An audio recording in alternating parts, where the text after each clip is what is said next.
मैया के दरबार सजावा जगमग जगमग हो। घंटा घड़ियाल बाजे गूंजे हरदम हो।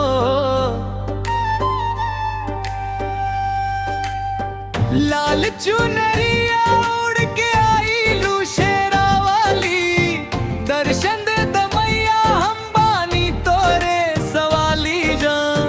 जय जय बोले गाँव नगरिया, गूंजे जयकारा। आ जई मैया अखियां तरसे, कर दस उधारा।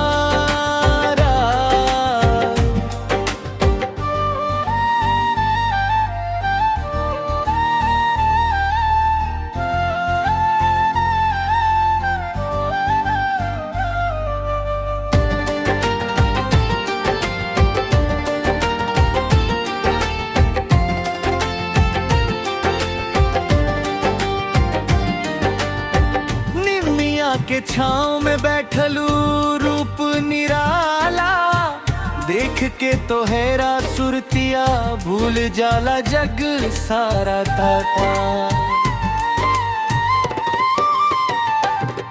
तेरे नाम के ज्योति जले दिल में हर घड़ी, भक्तन के नैया पार लगावे मैया बड़ी दयालु बड़ी।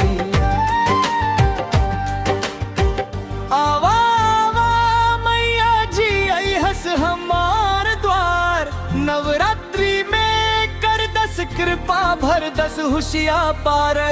जय माता दी के नारा लागे